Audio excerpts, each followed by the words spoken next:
But as the day when the world declared in one voice, we will not go quietly into the night, we will not vanish without a fight, we're going to live on. We're going to survive. Today, we celebrate our Independence Day.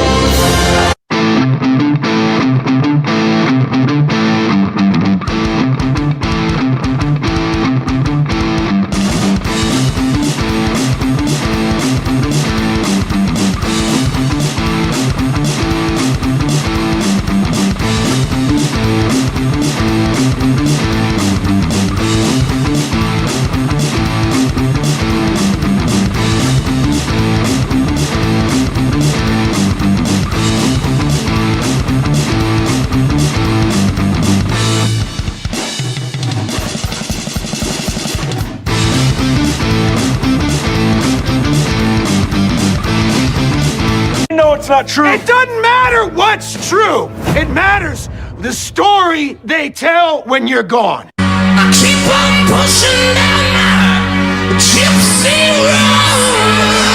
road.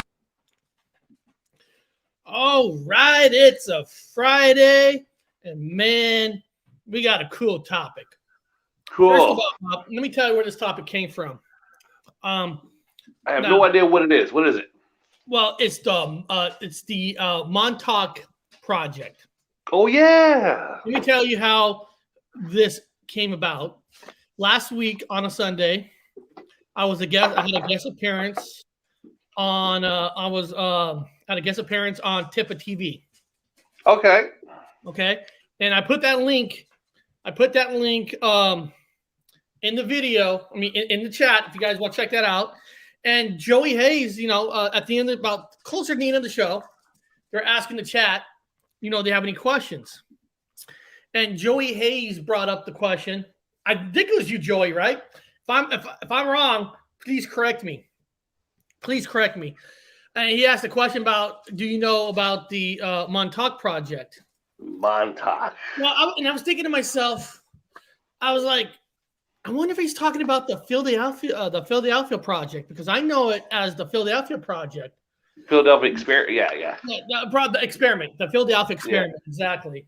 So I said, I don't want to speak on it if I'm not sure if that's what you're talking about. So I said, I tell you what, I'll do a show this upcoming Friday about the Montauk Project and finding out it is the Philadelphia experiment. Yeah.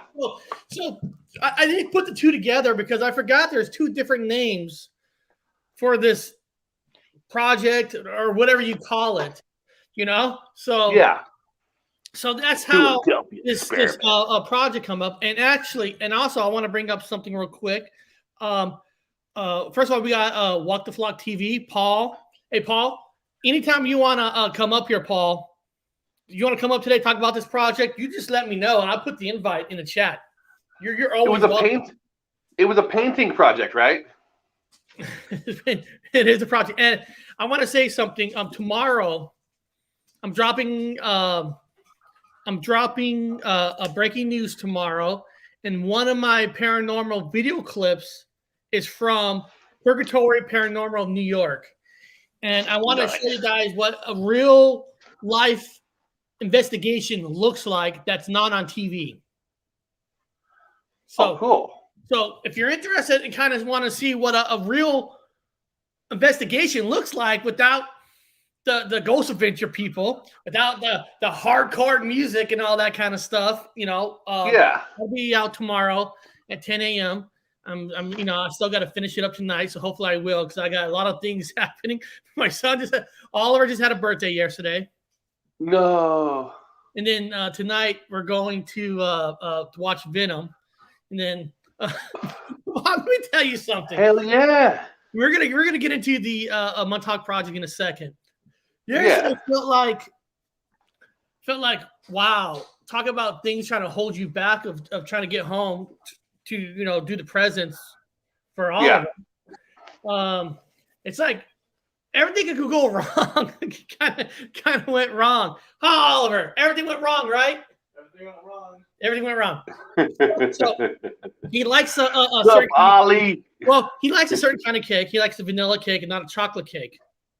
So I went to 3 Is he racist? Is he racist? No, he just likes vanilla cake over chocolate. Okay. I just want black cake matters. Well, black cake does matter. Yeah, first place, I like chocolate. First place, Safeway had this sign. Nobody's working up here. You have to go in the front, and they actually had no vanilla cakes. I went to third place. It says vanilla cake. So I went and bought the vanilla cake. Got it ready for tonight. Went to pick up the wife. Picked him up from school. Got him home. We went to Poland. He wants bok chicken. You know bok chicken. Well, they didn't have bone-in chicken, so we went down there. Oh, we don't serve that no more. We don't do bone-in chicken. It's only wings now. Like, what? Wait, what? More bone-in chicken? What? Okay. Why? Okay. So that's weird. And we're also going to have a pizza gallery. I called out for 2 pizzas. We go down there. They only made 1. They thought I meant double pepperoni. So we had to wait another 20 minutes. So we thought, well, Oliver also wants chicken, so we'll go to KFC. Yeah. KFC ordered this fill-up box. They made us wait in the parking lot. Like 20 minutes later, it's like, are they forgetting us? And they come out finally with the bag. And we just want to get back. Oh, froze. Just to get back for the party. We go back. The whole fucking order's wrong. I mean, at least the chicken part was right. The whole part was wrong. And then the last part of the night. So it took us like forever. It took us like an extra 2 hours to go back to your son's birthday party, you know? We get back, they open up his presents, which I gotta show you something cool about his present, but we're cutting the cake, right? And on the box, this is vanilla cake. We cut the cake and it was chocolate. They put the wrong tag on the cake. It's just like whatever. But I'm going to show you this, Bob. I'm going to show you guys this.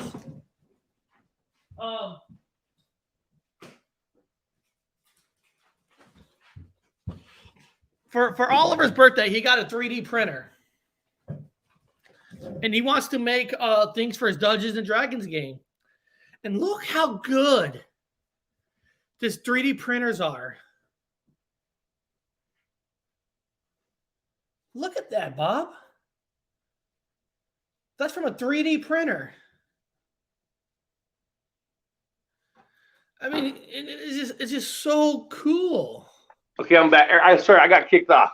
Oh, no. What do you got? Just saying, for his birthday, he got a 3D printer. And he's making things for Dungeons and Dragons because they got a game now back on Saturdays. And he made a zip gun. Yeah, he made it for the game. He's making these little things.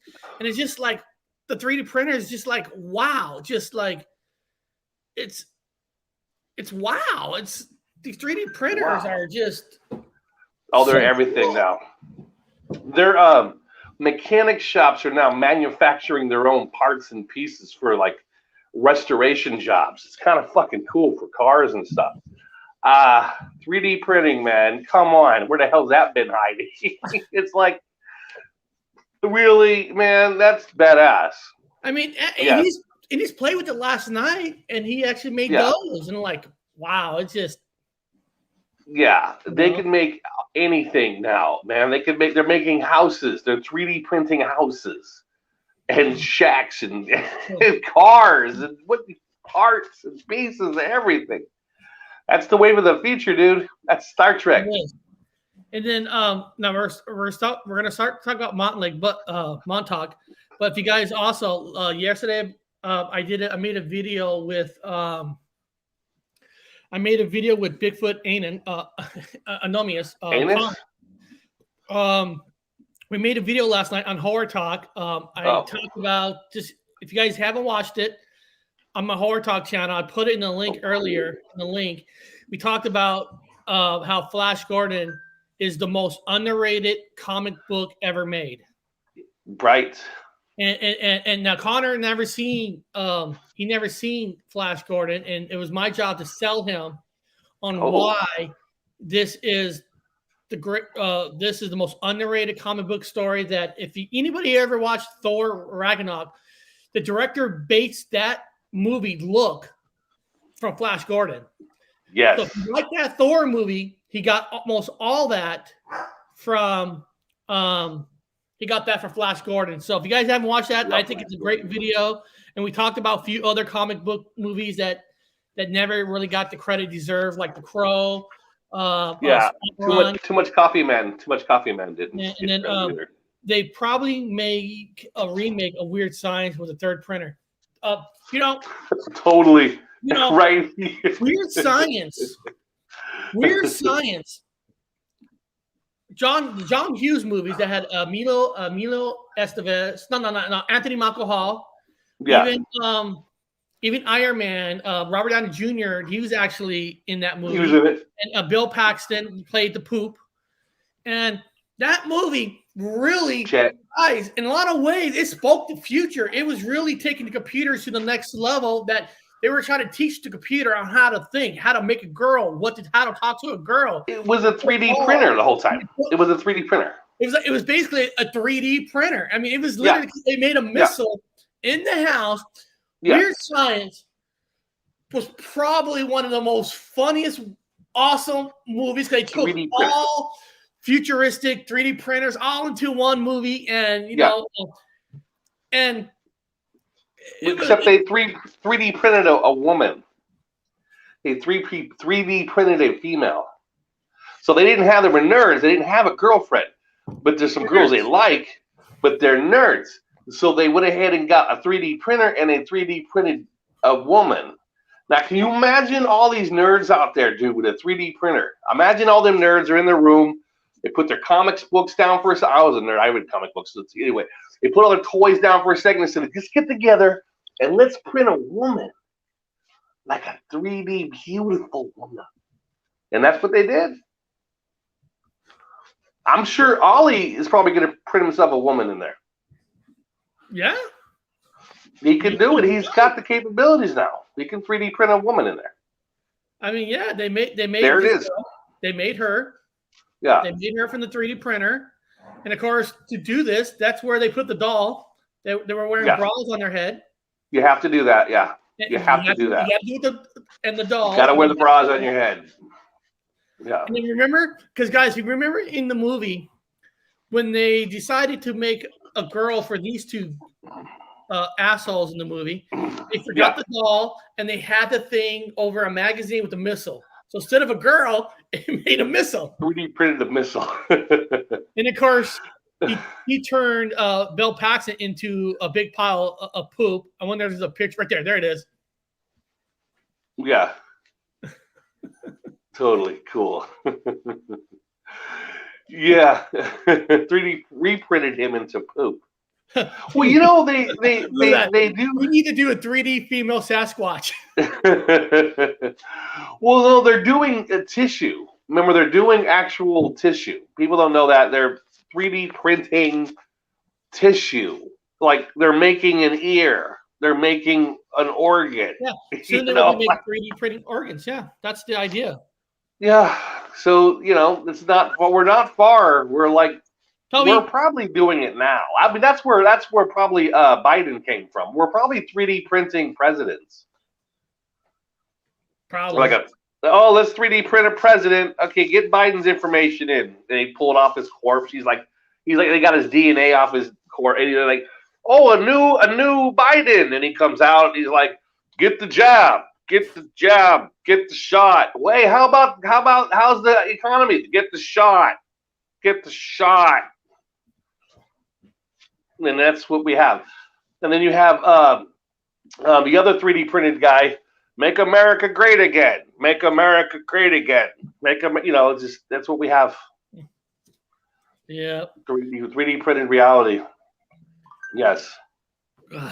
Now, guys, if they actually made a movie, the Philadelphia experiment. They actually made a movie back in 1984 called the Philadelphia Experiment. I actually got a picture of it here.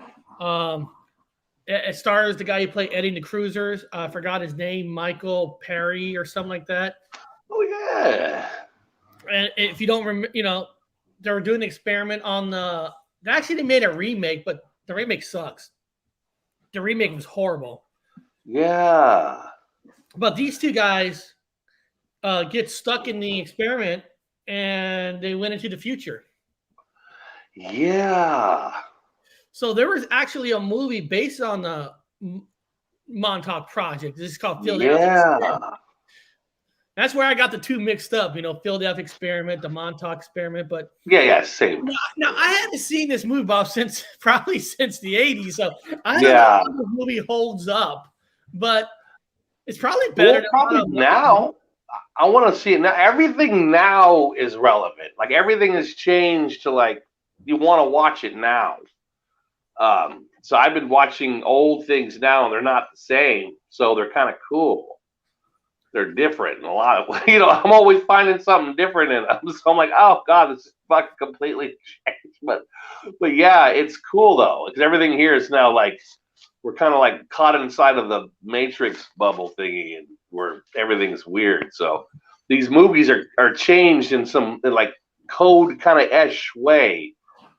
But yeah, that's weird. Yeah, they go into the future, I guess, in this movie. I like this. Yeah. I like what Hobbs says here. If they 3D printed Biden, they didn't have the printer calibrated very well. Well, yeah, they didn't have much to work with. Probably need to have.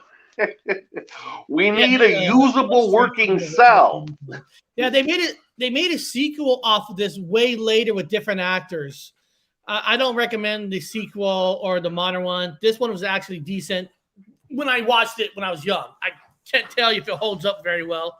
Yeah. But hey, that actor, Michael Paré, I mean, he played Eddie the Cruisers. If you haven't seen that movie, Eddie the Cruiser was an awesome movie that they made a movie like a documentary off a fake story. Yeah. They did it like a documentary style, and it was very well done. And also, Michael Paré was in one of the original comic book TV series. He was one of the kids in the class, one of the jail kids, not jail kids, but one of the students in the TV show, the American Greatest Hero. Oh, wow. That's he was awesome. One of the original comic book. Greatest He American was one of the kids. Believe it or not, I'm walking on air. I never thought I could feel so free. What's the rest of it? Out on the edge, on a wing and a prayer. If any one of you know a lot about this, you guys want a tribute, I'm actually gonna put the link to come on if you guys want to tribute to this. But let me pull up an article. So let me get an article. Now, guys, if you didn't know this tribute, the Montauk actually it actually inspired Stranger Things. A lot of the Stranger Things theories came from this. If you guys didn't know that. So if you think that I just put Stranger Things in the title just to put come here. Oh, I gotta show you this. Oh, what is it? Come here. The dog. Show me the dog. Well, my son is in he's in Oregon. So I have to watch his dog. Yeah, this is Toby. Oh, Toby. And this dog attacks your feet. Yeah, I remember when I was over there. That's a beautiful little dog. Smart as hell, too. This dog is now. Oh, healthy. Yeah, happy little dog. He's happy.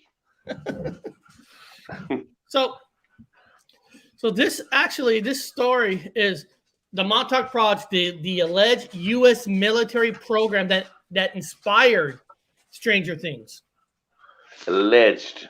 Alleged, yeah. According to the Montauk Project story, a World War II experiment to elude Nazi radar led to breakthrough accomplishments in mind control, time travel, and interdimensional portals, which that's part of the main thing with the Stranger Things.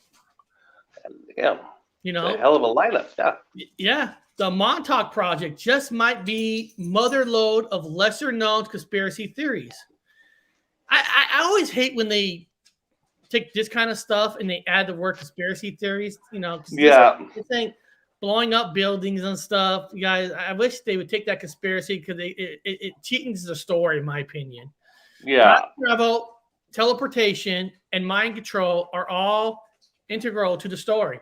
While contact with aliens and staging of Apollo moon landing add color to an already wild yarn.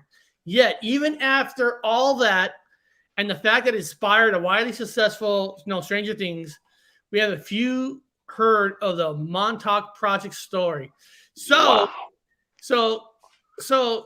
how is it that the Montauk Project, what portals or shattering elements of the U.S. military turned a pair of military installations on far reaches of Long Island into a hub of illicit, chilling research into the paranormal has gone overlooked? Wow. Yeah, that's so a lot of bizarre origins words. of the Montauk Project. This is There we go. do not enter the building. And of course, this building is closed down. This building, you can't get in there no more. This right here has been shut down. Oh yeah. Yeah, and then that's where the monster lives. This is Camp Hero State Park. This is where apparently it's at. That's where Slender Man lives. Maybe Slender Man came from. Slender Man lives in there. In theory. Slender Man's in there. That's where he came from, an interdimensional. Definitely came from there. I know he did. And he's real. And Dumbledore's not gay. In that statement with that. And yeah, I think Slender Man came from there. Like Stranger Things. That big old huge tall plant man monster. Yeah. That's Slender Man. Now the U.S. government essentially denied any research described in Nicole's book occurred at either Camp Hero or Montauk Air Force Station. Well, come on. First of all, listen. If anybody thinks the government's going to come out and say, "Yeah, we experimented with time travel and portals and all that," you're off your rocker. You're off your rocker.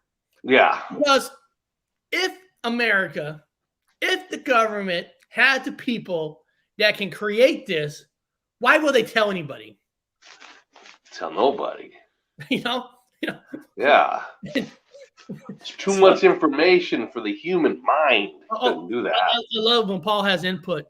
The Montauk Project in Cometra adds to 11 now. And what's the name of the main character in Stranger Things? Laugh out loud. Oh, well, I forgot the name of it, Eric. You remember the name? The Gorgon? Was it the Gorgon? No, it wasn't the Gorgon. Oh, man, Paul, I can't remember the name of that. I keep thinking the Gorgon. If you really want to find out about Montauk, check out the channel. Montauk is Strange. They've been inside the building in all the area. Well, let me type that in. Wow. Montauk is Strange. I'll type that in. Let's see. Yeah. What it started off, guys, is they were trying to figure out a way to camouflage a ship. They were going to camouflage it. And so they have a way of sending these certain waves, vibration, electrical, blah, blah, blahs, without getting intricate, across the entire skin of the ship. And what happened was, by doing that, accidentally, they discovered that it was able to shift between dimensions. So it was able to shift, and it made everything kind of like transparent-y. Guys got stuck in the bulkheads. Yeah. I found the character is called 11. Oh, 11. Yes. He's talking about the main character. Yeah, the girl. Bobby Brown, whatever her name is. Yes, I forgot. The little girl. Yeah. Now she's in a movie. What's it called? She's pretty cool in another movie. Well, she was in King Kong versus Godzilla. King Kong versus Godzilla, and I forget. Sherlock Holmes. She's the daughter of Sherlock Holmes. Yes. She's the daughter of Sherlock Holmes. That wasn't that bad. Which was good. Yeah. I was like, this is kind of weird good. I was like, I'm impressed. It was different. It's I different. thought it was good. I was like, I'm kind of impressed. Good. It's just like I didn't. Mata rules. Yeah. Oh, here we go. The Montauk Project, which is basically trying to camouflage a ship. And then they discovered they did a lot more than camouflage a ship. So they went ahead and opened up a whole separate unit in some other weird place at Montauk and tried to completely redo the whole thing again. And then when they found out they were actually opening up portals to other dimensions, they kind of freaked things out, which kind of goes back to the movie Stranger Things. They got a lot of good videos, almost everything about this. Here, let's just check out this one. This is they're using technology they got from Tesla. News of Long Island, Dan Dranger heads east to New York's newest state park.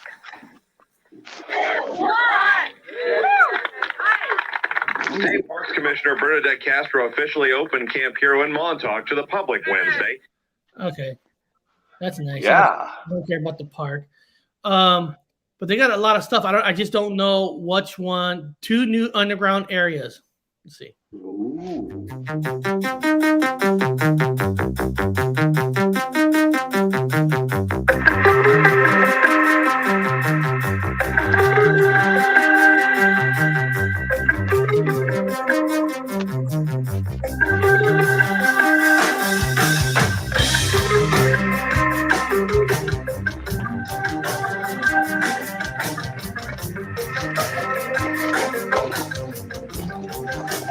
Nice. Get up in there. So I love the music. 2 underground areas of Montauk. Okay. Who's that lady? If you don't look, you will miss it. Yeah, that's cool. Yep. They need to be careful, man. There could be portals there. I'm serious.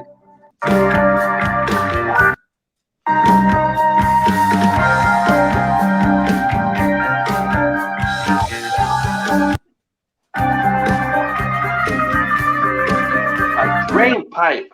No fucking way.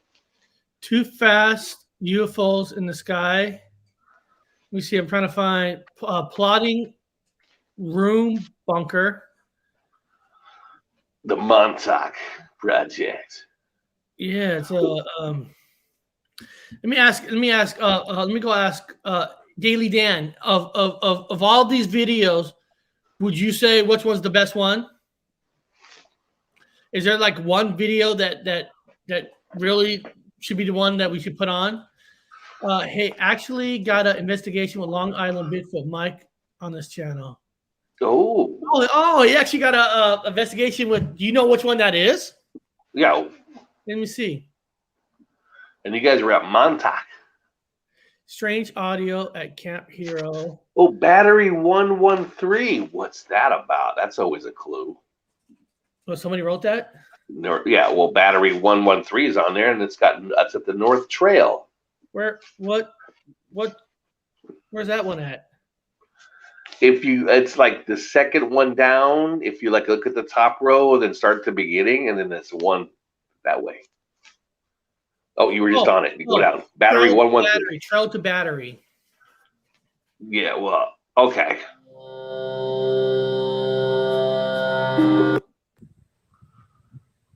Ooh. I can see. There it is. Trail to battery bunker 113.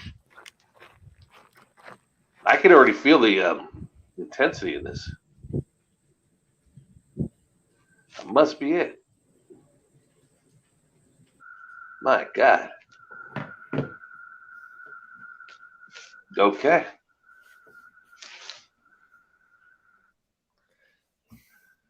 This is a camera that many of you have asked. Okay.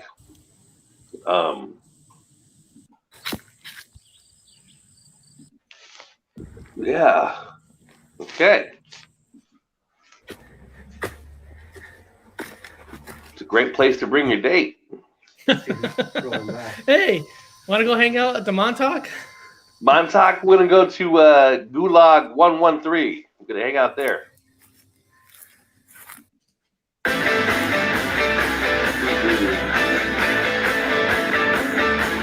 Yeah, they just peeled them all off. They can't go in any one of them. Well, Yeah. that's important in there. It's going to be gone. Strange Yeah, it's going to be gone. Hero is good. Oh, Strange Audio at Camp. That's exactly what I wanted. Strange Audio they might have left, here. Oh, it's 40 seconds only? Okay. Might have left a portal open in there. Okay, it says just a quick short video of 3 recent. Hold on. What does it say? Just a quick short video. God damn, it's unpausing itself. It's like it has a mind of its own. I'm gonna try it again. Just a quick short video of 3 recent voice phenomenon recordings. Enhance again, in the hopes you can hear them. Okay, let's see if we hear 3 things. This will take us to the SRC World War II radar. This will take us to the SRC World War II radar. To the SRC World War II radar. Did you hear it? Hear what? Beeping. Yeah, I heard the beeping.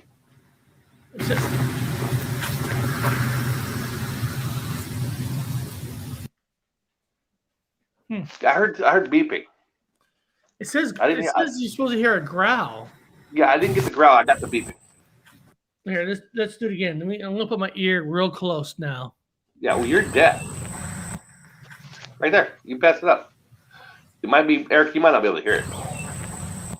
That right there. Oh, okay. Okay, I hear it real low. It's real low. That's why I'm having a hard time hearing it. Okay. Okay. I heard it. Yeah. It could be any number of things, but the fact that it's beeping right there and it sounds. Okay, I heard it. Yeah. Yeah, we don't know. I mean, if they were doing the experiments like they did on the ship, yeah, we kind of know what they're doing. What is he? Look up Montauk Monster. They came up on shore on Long Island near Montauk. Montauk Monster. Now, is Montauk Monster? Is this on? Oh, he wrote wrong video. I got the wrong one. But now, Juan Torres, you're talking about an article or a YouTube channel? Where do I look up Montauk Monster? But according to Daily Dance, it's wrong. Is it this one right here? Strange Audio Camp Hero. Is that the one? Is that the one, Dan? Okay, so Juan Torres says both. Gypsy, you watch Skinwalker's Ranch? Yeah, I watched Skinwalker Ranch on Amazon Prime, but there's so many different. Different Skinwalker, so we might not have seen the exact same one. But actually, after we watched it, me and Bob did a video on this channel called The Skinwalkers. Skinwalkers. Yeah, we actually did that. So, okay. I'm on headphones and can just about hear it. Yeah. Yeah, I heard it too. I'm almost deaf, guys, so sometimes, I can't. Yeah, I got headphones. I can't hear. I can't hear low volume stuff. So here, I heard it beeping. It was beeping, like electronically beeping.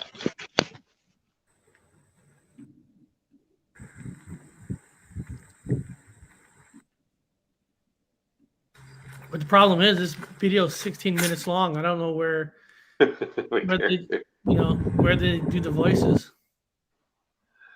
HMW005. Well, sometimes they put it in the description. They'll put out like what number point was that? That's voices. That's a good point. Let's see here. Good point. They put it on there. Let's see here. Yeah, they did. Camp Hero. Second EVP. This is hell. 8:33. Wow. Wow, good call. I know. This will take us to the SRC World War II radars. Rare for their time to have radars. Is the type of radar they used for the World War II coastal defense. Those are huge steel towers. and there's 3 buildings associated. Look at that trail. Reminds you of my ship. At 8:33, but then at 9:50, there's a third one, but I never even heard "This Is Hell" in it. Right here. So at 9:50, the third one. Where are we at now? Okay, we're close to 9:50. Let's see. Listen. Okay, we're 23 seconds away from the third sound.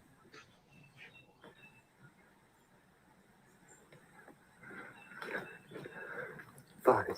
Okay, we are 10 seconds away from this third sound. 5 seconds away. Here we go.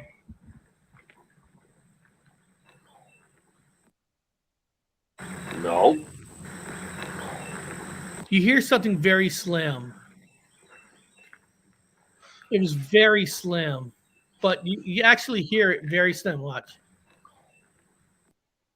It's like home, home, home. Hmm. Okay, hold on. There's supposed to be another one. Oh, no, home, no. Okay. Then the fourth one at 11:21 is deep growling again. At where we're at 11:21. I mean, maybe because of the experiments they did. Again, I was joking, but I'm being serious. They probably got a rift open somewhere on there, and they're just kind of, it's leaking. You're like walking accidentally through another dimension. Oh, did I hear the growl? Hold on.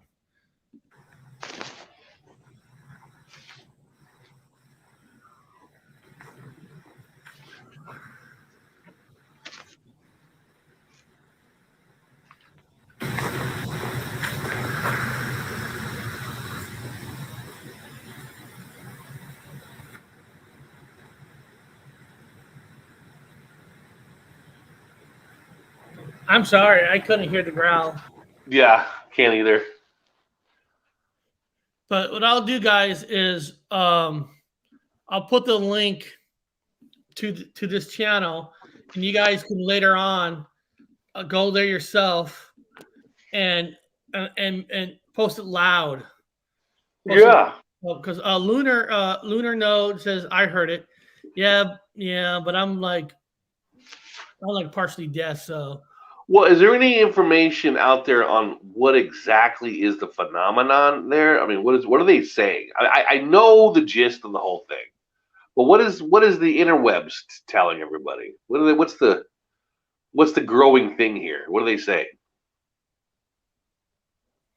about the Montauk? There's a Montauk monster. Yeah. Well, there's a bunch of Montauks on here. Oh, that's the Montauk. Yeah, I think that's a damn raccoon because of the bone structure. It's not a beak. There's no flesh on the nose.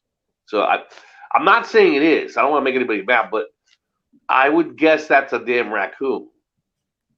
That it's lost its flesh, so you're seeing a skeleton, kind of like Michael Jackson's face.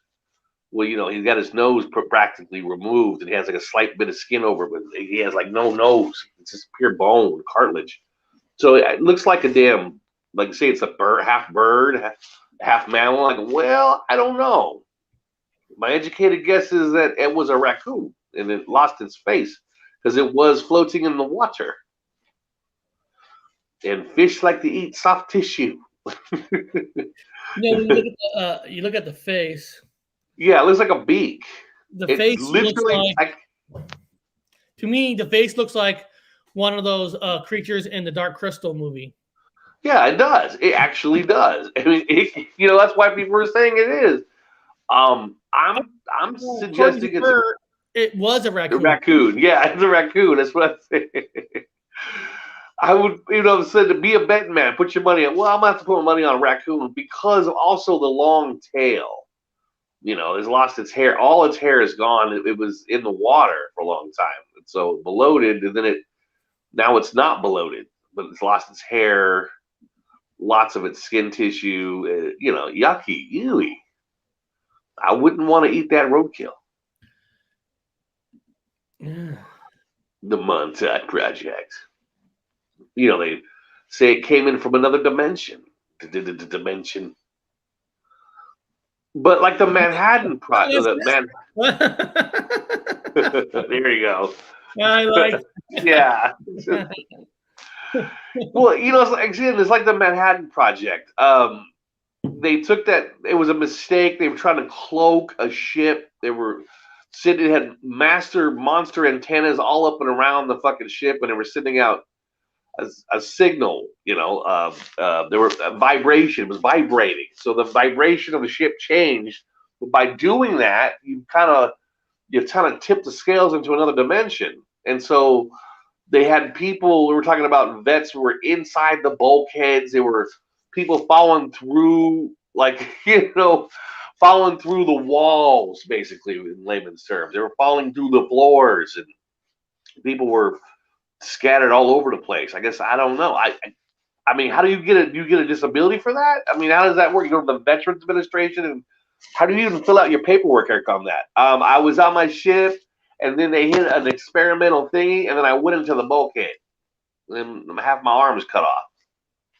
How do they do that? They get 100% disability? 70%? What do they get?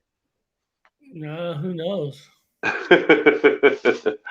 But yeah, it's the Manhattan Project, and then they put it on shore, and then again, that's where the Stranger Things idea came from.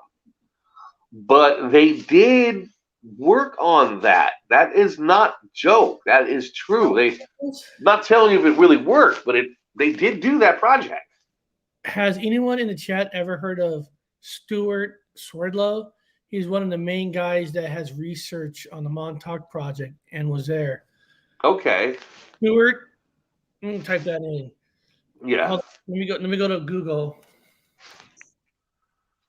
I mean, I was in the Navy, so that's always been a little folk tale in the Navy. So that was, I mean, everyone joked about it in the service. I mean, are we going to be victims like they are? I was on a ship, an intelligence ship, and it had monster antennas up and down the whole ship. And I can tell you some stories. I can tell you some stories, all right. About 3 a.m, and the rad meter's going off in the fucking pilot house, and everyone's like, we all go, take your hands off the metal. I was on the helm, take your hands off the helm, take your hands off the metal. Do not touch anything metal at the moment. Why? They're playing with the antennas. Do not touch anything. Well, oops, shit. I don't know what I did there. Hopefully, I probably broke something, but who cares? This is Montauk, The Alien Connection by Stuart Swerdlow. The Alien Connection? Yeah. Oh, you can buy a book. I mean, that's how they say that the UFOs, the extraterrestrials, the UFOs, that's how they're doing it. That's how they're shifting from dimension to dimension. That's how they're doing it. And it's a different vibration. It's the same thing they do on their skin of their saucers or their tubes or whatever you want to call it. That's how they're doing it. So we were mimicking what they were doing, but with a mild, crude version, trying to just use it for a camouflage. But it worked more than camouflage. It literally, they thought I was going to turn it invisible, like based off the alien technology, how the alien crafts turn invisible. They could come in, but actually they're not invisible. They're going in and out of the dimension. They're fading in to reality and out of reality into another dimension. That's how they're doing it. So we found out the hard way. They didn't know that at the time. But now we know that. Now we know that's how they do it. He's been interviewed a lot on the Montauk Project. Yeah, but everything I look up on him, it's all about selling his books. I can't really find nice use of a butterfly. Butterfly. Again, the Montauk Project's our version of trying to mimic what the unidentified flying objects are doing. Yeah. People. They were fused into the ship. Correct. That's how the story goes. They were fused into the the bulkheads. It was fucking crazy. Okay. I'll type in. They travel underground. Also, they can fade in and out of dimension. They can go through matter. It just depends on the vibration. All matter is vibrating particles at a certain vibration. We'll just go layman's terms, as a certain number frequency, and we all have the same number frequency for our waves that we are in now. But once you change that number, you're technically tipping your toe into another dimension that actually has that frequency of vibration. So all they're doing is just basically turning up the dial and turning down the dial. They're coming into this one, coming out of this one, going into another one. But are they coming into an alternative dimension of ours? Is it like the same one but an alternative version? Or is the multiverse? Are they just kind of jumping in fucking square to square to square? And so when they do the Montauk Project, I mean, do they open up a way to get into another dimension, another area, which is what they did for the movie Stranger Things. The Montauk Project. What does Montauk? I don't know. What does it mean? Tell me.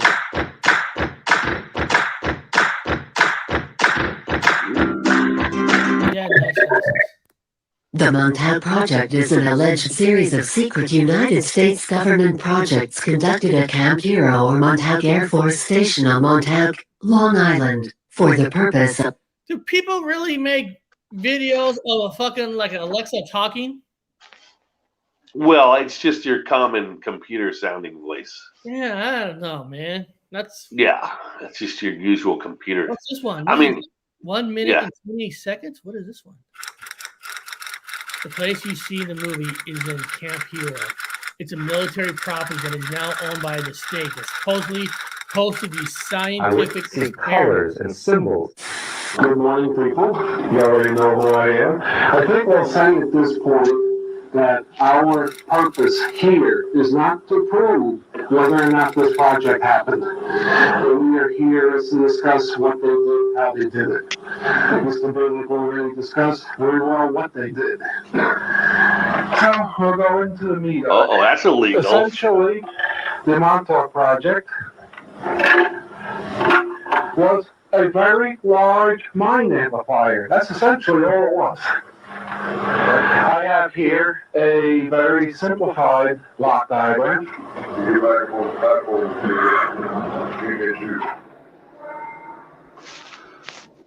Now, the creatures in the time warp, whatever, they should be busted for spray painting the walls inside. Well, that's how the military did it. They camouflaged. That's their camouflage. That's their camouflage. Okay. My eyesight completely diminished so that I could not see physical reality. All I could see were the energy fields that emanated from people, places, and things. Oh, so it's messing you up. So and you're deciding to climb this long ladder. Yeah, I would trust it. I would trust it. I would trust it.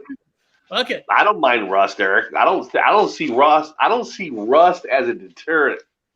I see rust as a challenge. See colors and symbols every time I would see a person or go into public. Everything about that person would be right there for me to perceive. Okay. All right. Good for him. If since you put up on YouTube. Yeah.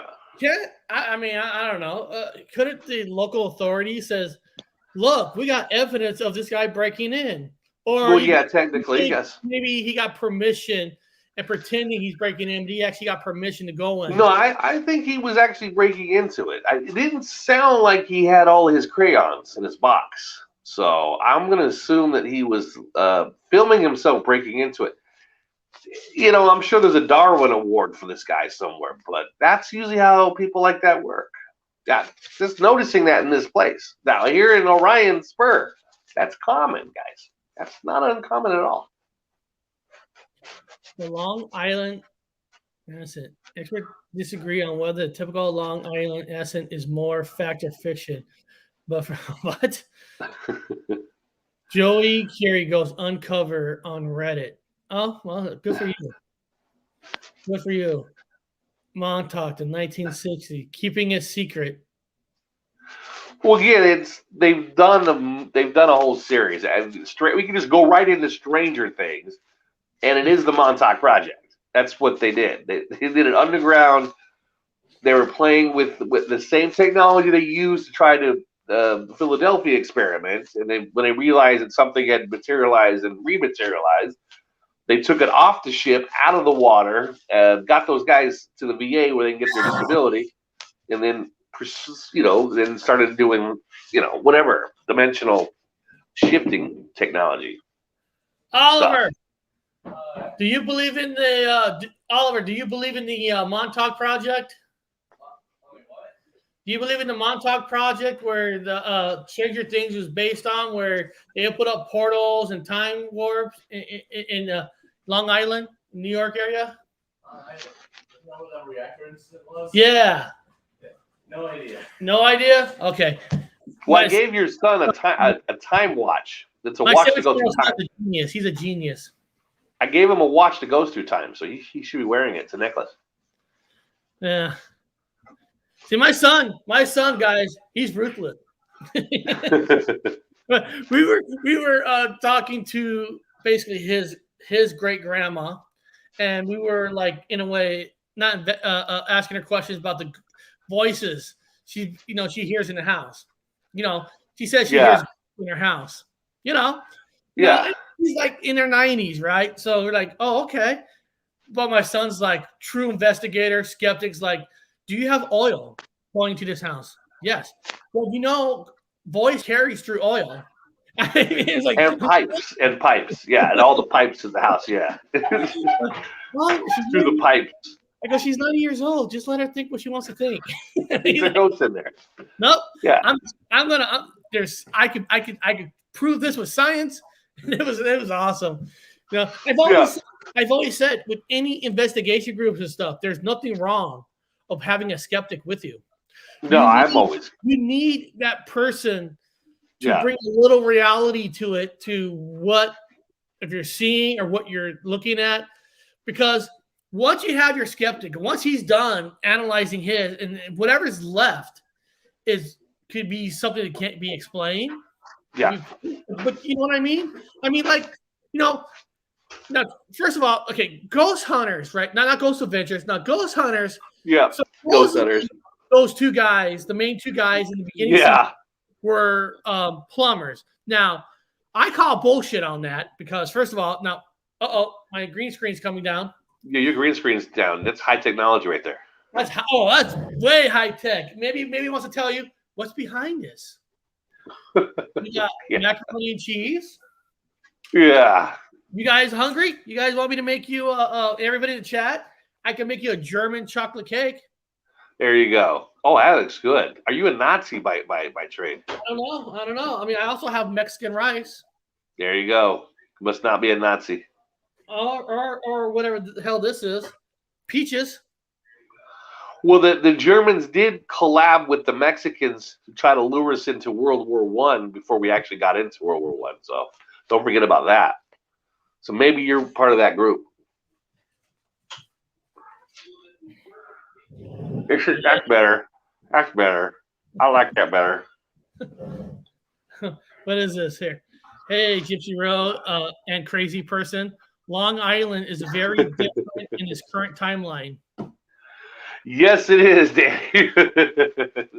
Completely different spot. Everything is, man. Keep an eye on Iceland, my friend. Keep an eye on Iceland. That glove keeps changing, I'll tell you that.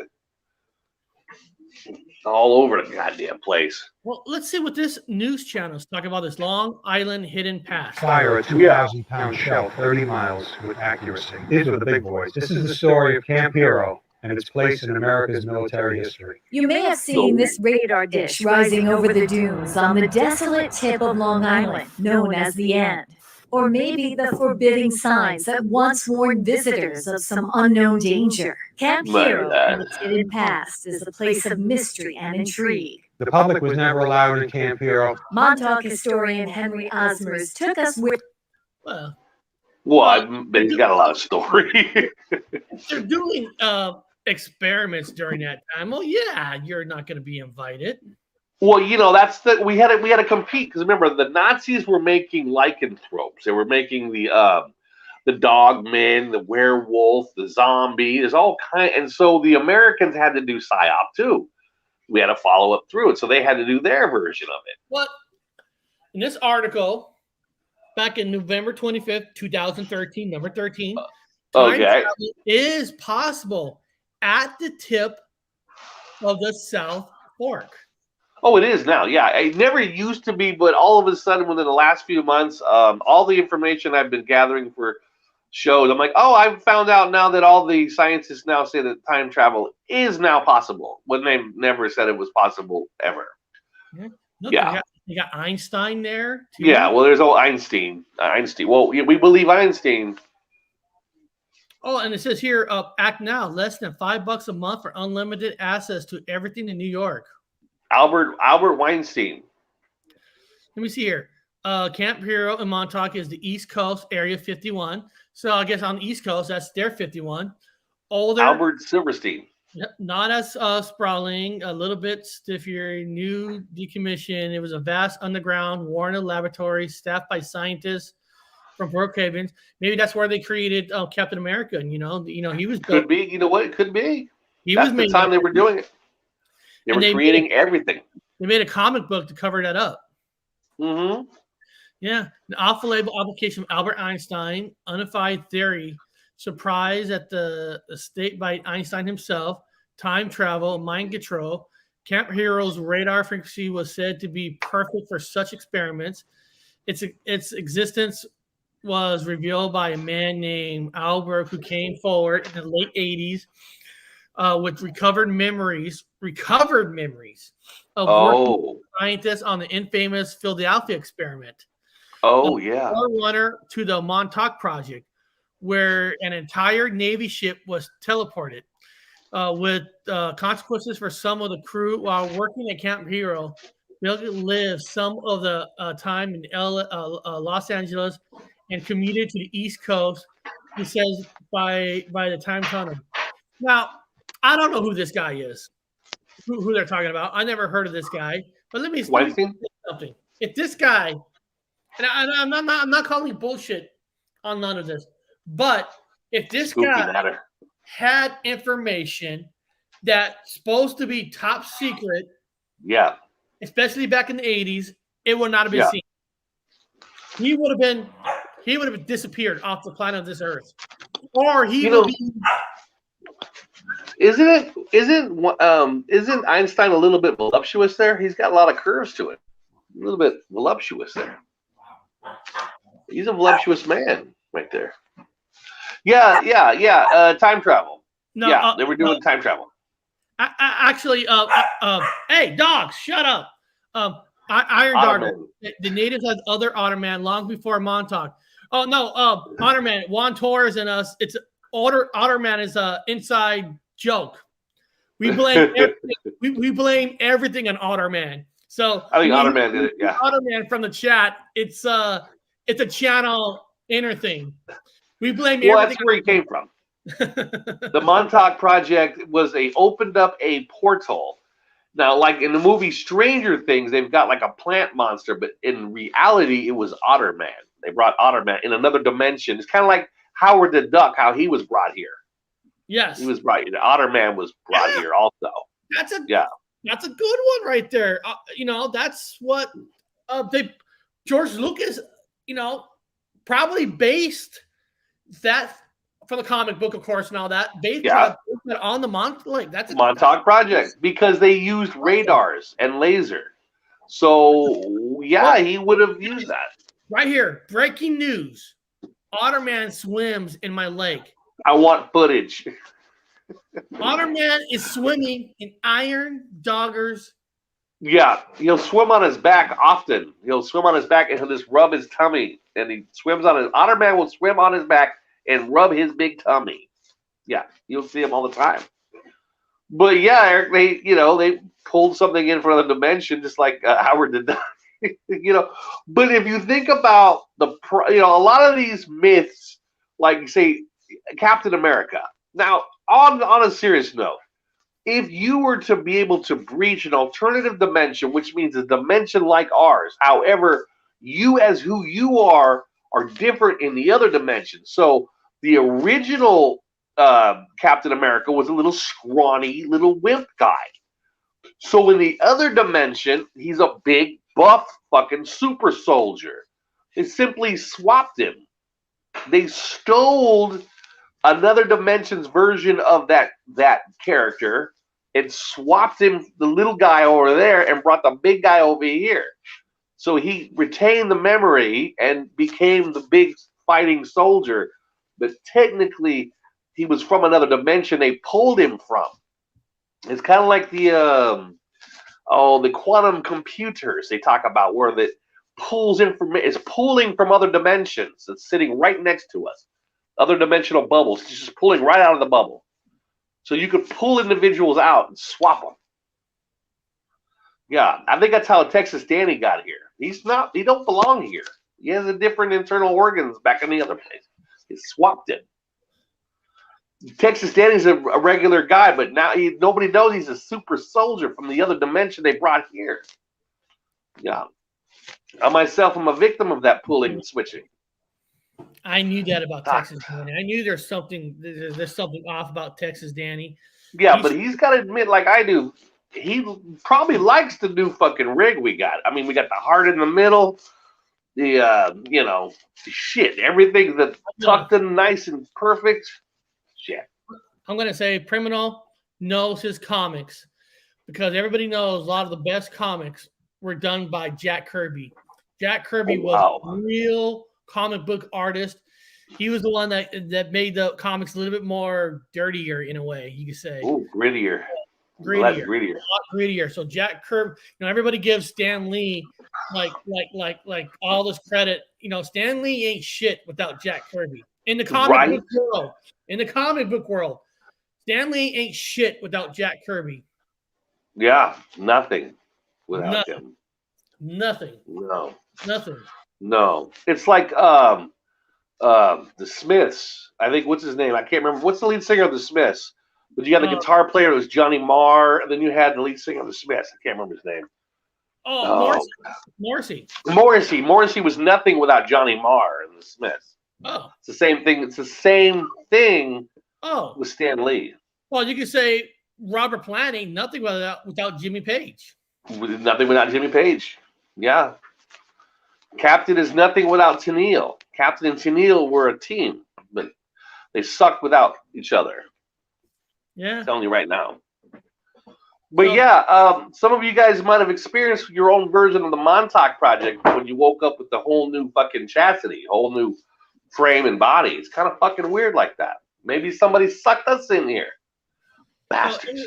Everybody in the chat, our good friend of the channel, Chasing the Truth, Sean G, is 20 subscribers away from 1,000. Really good guy. I actually phone called into his channel 2 days ago at night. I called in. I was actually on his channel at night. Very cool. 20 people away. So guys, if you haven't subscribed to him, get him over 20. 20 them up. Call up your best friends and your neighbors. Say, hey, there's this guy. I need you to put a flyer out. Put flyers out. You need to sub this guy. He needs 1,000. Put flyers out, like a missing kitty flyer, like a sub me flyer for this poor guy. Eric, I know how it feels to be under 1,000. It was like, I'm so close. I can't just close. I can go live. You can't go live unless you get 1,000. Then YouTube kind of stops it where. Well, they stopped mine. They stopped mine 3 years ago. That's why I look like a ruffian now. I don't care. There's guys like Money for Fags, whatever. He gets like what, 40,000 subs, false prophet that he is, and in mine, I give you all the information, and mine stays. They locked me, threw away the fucking key. I get 1,002. Okay, been on since 2016, but oh well. I don't care anymore. It don't matter to me. 2+ up. There you go. I realize now that there is no internet. It's fake now. It's completely fake. I'm doing a whole thing on it. I'm going to be doing a show on it. There is nothing. It's completely high. Like I said years ago with another friend of mine, Skynet has been live for a while now, and the internet is completely taken over by Skynet. Hey guys, here's another good friend of the channel, Through the Veil Paranormal. I'll put her link in the chat. She's a good friend. She's been on here about 3-4 times, and told us her ghost experiences and the police stations that she helped to find cases and all that. It's always fascinating. It's always fascinating. It's always fascinating to be able to talk to different people and get different points of view and stories. Which I got a helicopter. Which her video, I used one of her video clips in my last breaking news.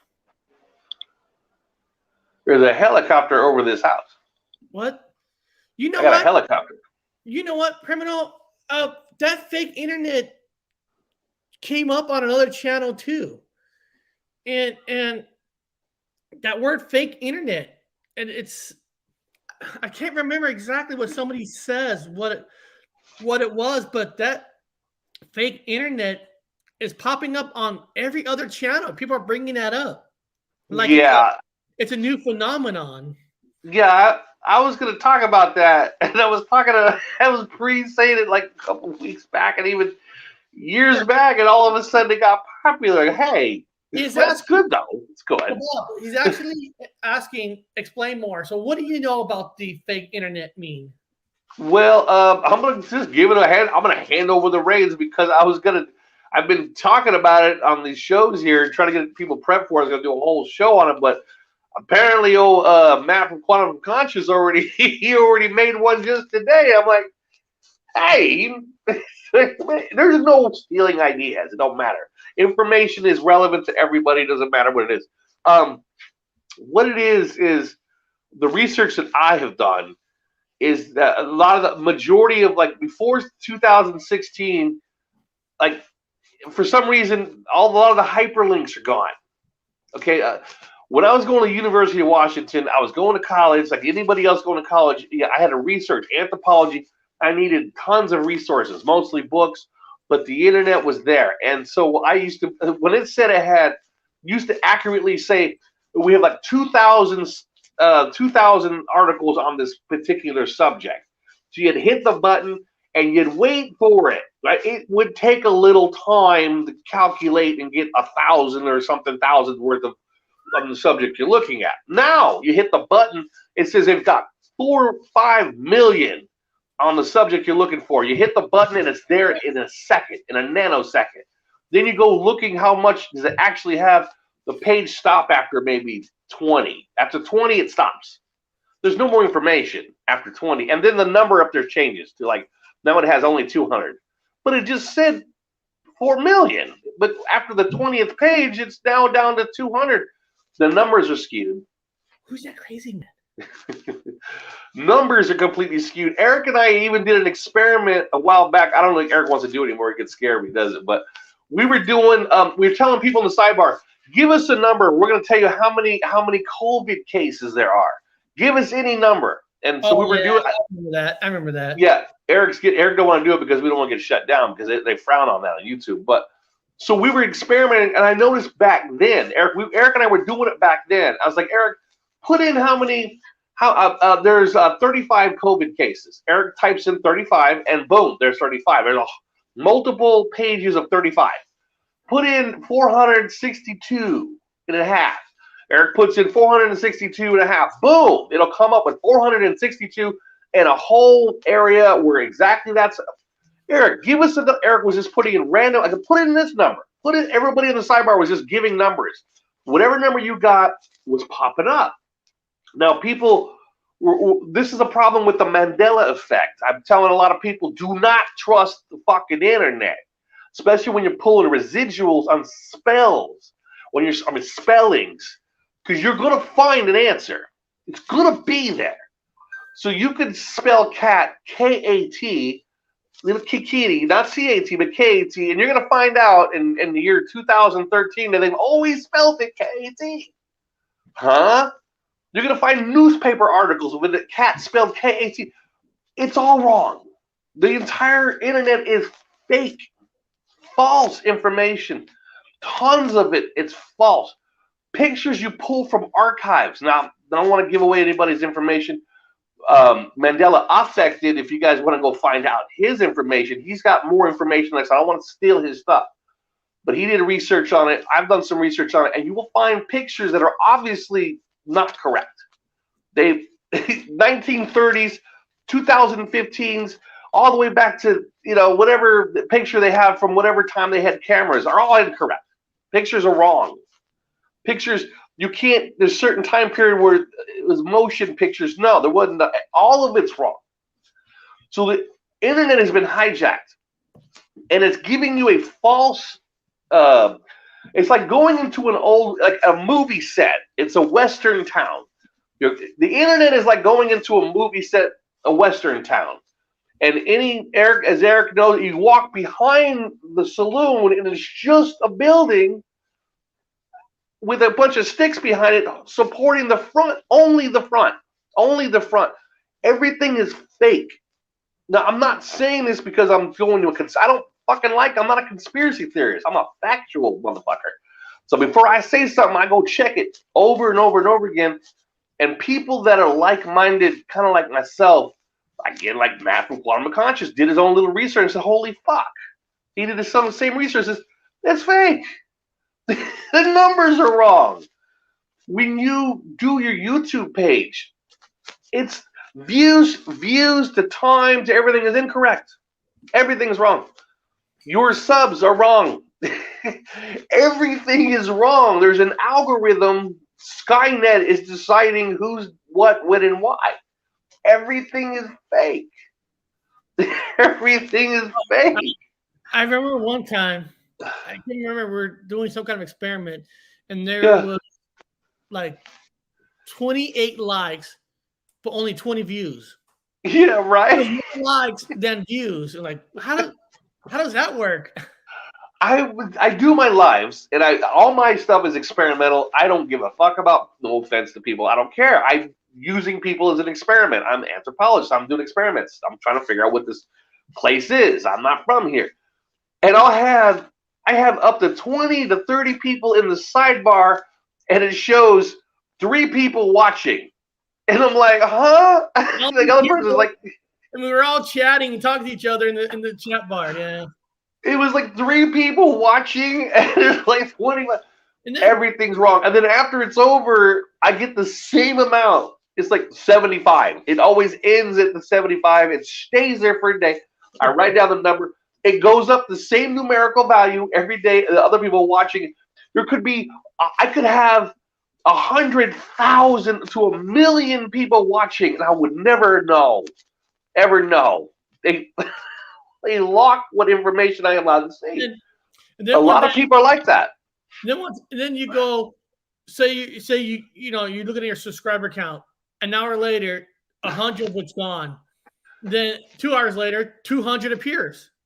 Yeah, 100 is gone. And then another hour, 200 come back. And then another hour. Mine, I tell people the same story, and it's just the truth. I'm going to stick with it, so fuck it. I don't care. I don't lie to you guys. I had 666 subs for 2 weeks.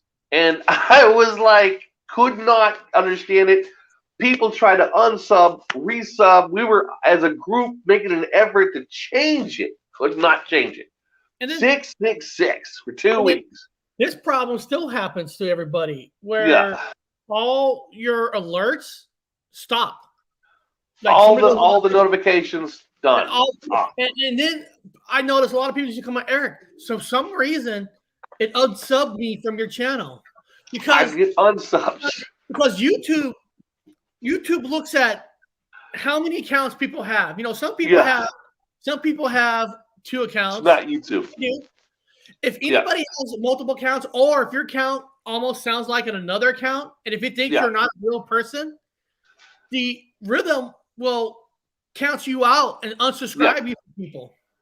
It's not YouTube. Now I'm telling everyone, guys, don't get mad. It's not YouTube. I've gone to other sites. It happens on YouTube. Yeah, okay. For another example, this is kind of weird. Is I have people that I know. I've got a list of people. I write things down. There are some particular people, an individual I've been playing with lately for a while. I had 666 subs for 3 months. 3 months on the daily day. Then I got 2K one day. Yeah. Okay. See what I'm saying? So I was talking to this individual, and I realized that this individual was not human. This was a bot. This was, in fact, a bot.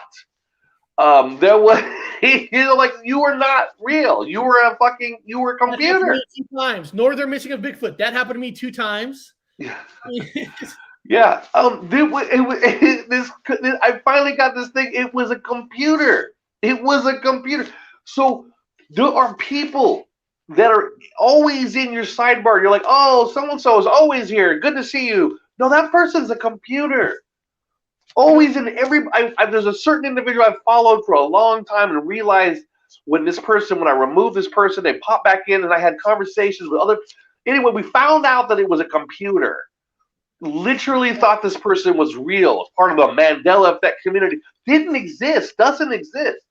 And a lot of people within the communities are these computers. They're fake. There's like the Sophia. There's Bob and Sophia, and they're in the computer. They're in your shit. Oh yeah, and they're having conversations with each other. I gotta bring this up. Yeah.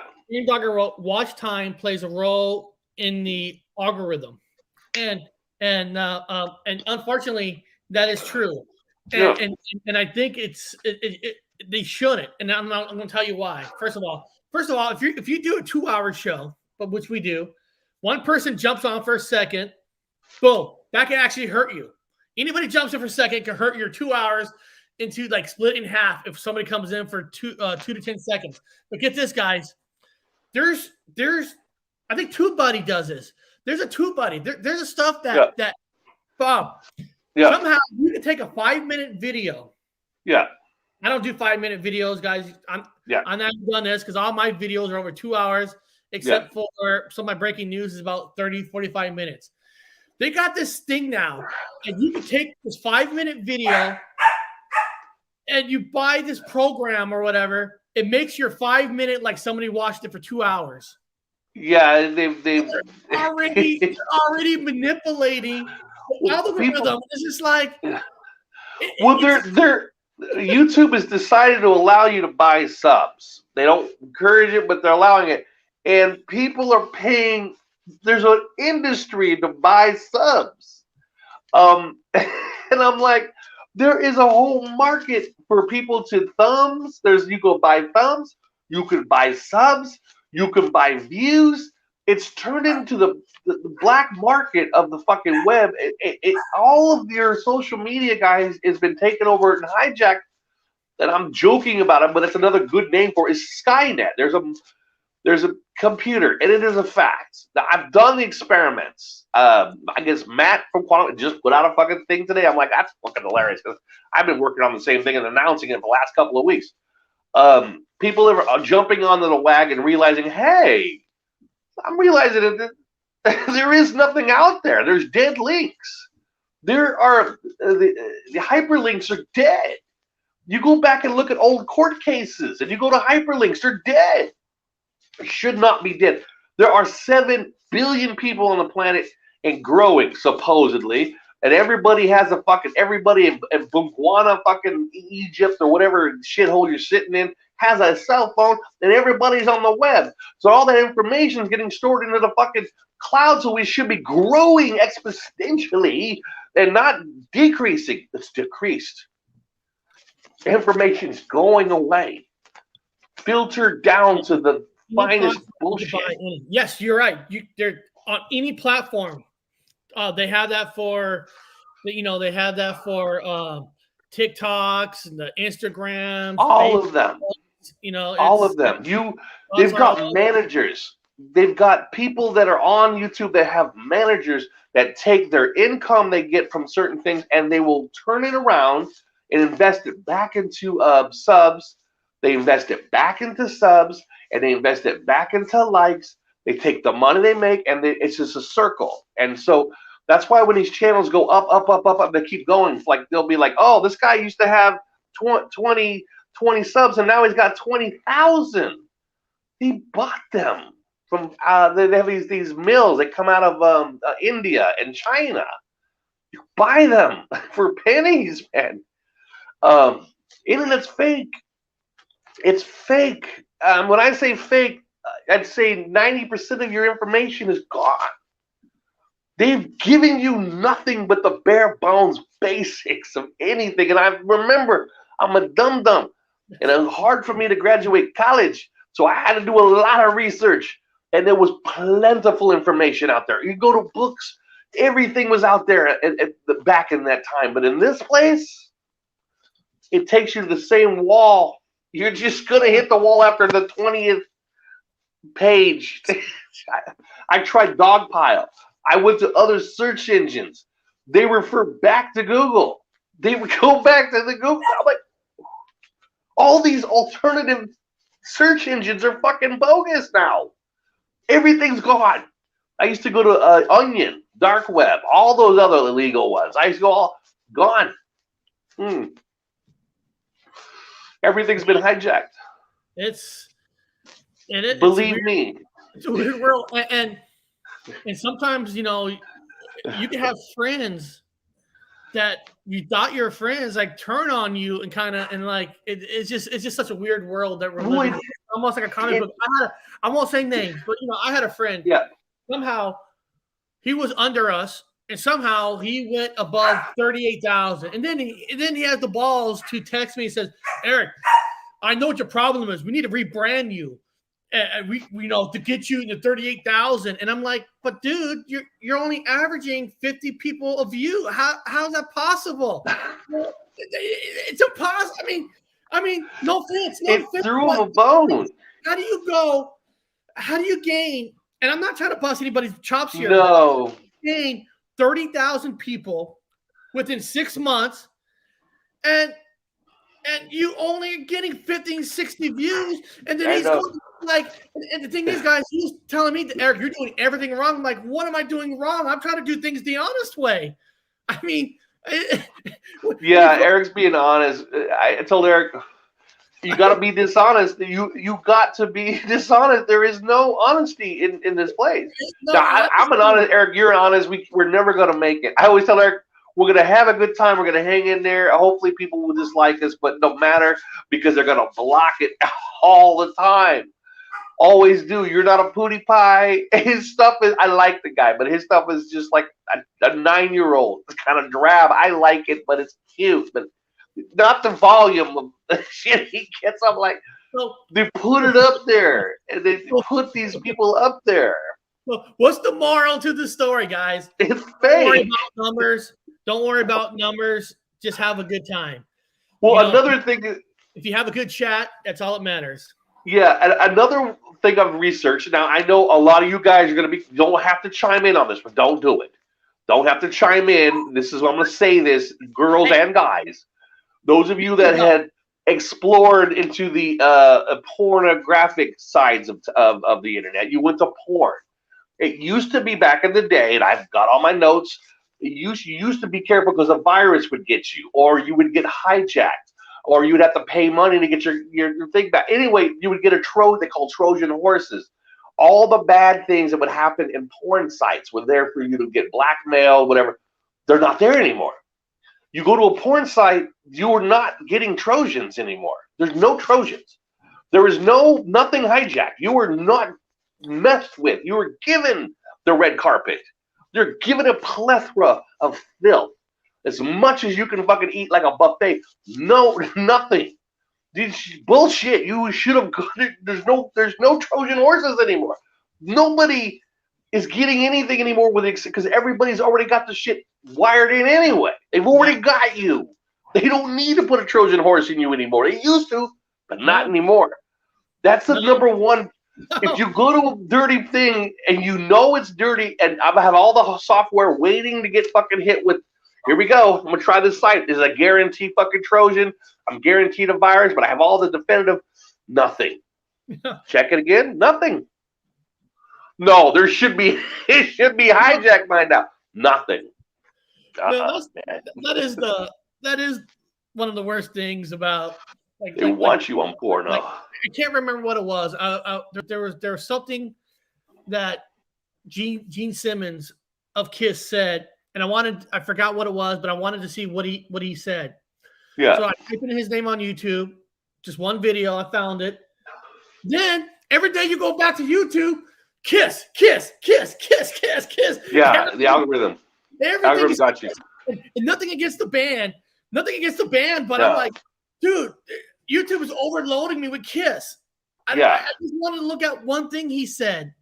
Yeah, and the porn sites, guys, they're not charging you anything.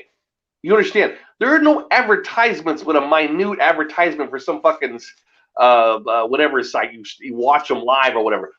But they used to inundate you with all these products and blackmail or whatever, all this sinister shit that happens with porno, gone. And the volume of material they're giving to you for free, that means there's a warehouse, man. It's gotta be stored. You can't. There's nothing just randomly out there. That means the government has taken over the porno sites. You're going there for, like, I love porno because there's nothing going to happen to me now. And the government is running all the porno sites, man. That's the intelligence department 101. They've got you everywhere you go.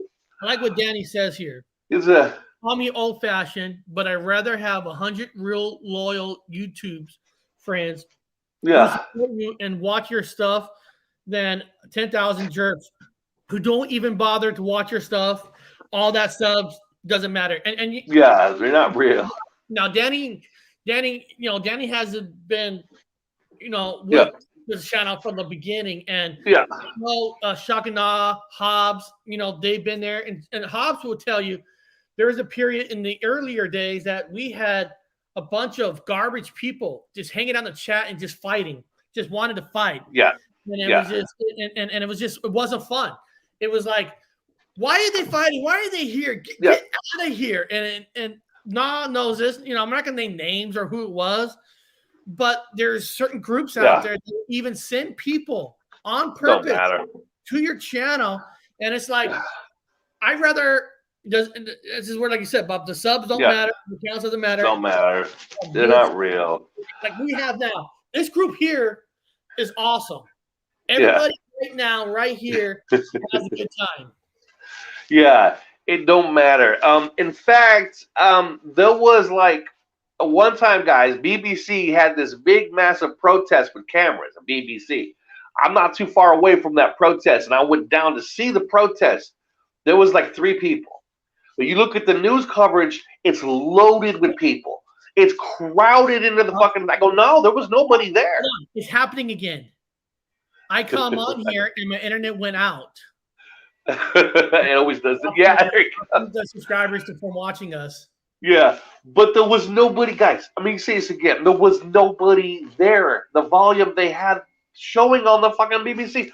A lot of these things are showing, guys, that they're not real. They're not. There's deep fakes in the government pictures. When they've got Biden standing there talking on a microphone, and they've got like this weird perception where you can tell he's not there. They have got pictures of live camera footage. I've watched it myself with my own fucking. I'm blind too. Anyway, it's a different way of seeing. And I remember Trump was walking, and I'm watching him walk. I'm just watching him walk, and I noticed he had no shadow. There was no shadow on him, and the guys behind him had shadows. And I looked at Trump. Trump's just a few feet ahead of him. He's no shadow. There was no shadow. And there was shadows on the guys behind him. And I'm like, he ain't there. He's not there. He was not exiting the fucking helicopter. There was no shadow. There is so much lies, guys, going on right now. You really got to understand the internet is dead. It's fake. It's fake. Okay. Sorry, Eric. I just had to tell people I get it out of the way. The time traveler. Right? The time traveler. The man had no shadow. I watched him and went back. I said, this guy has no shadow.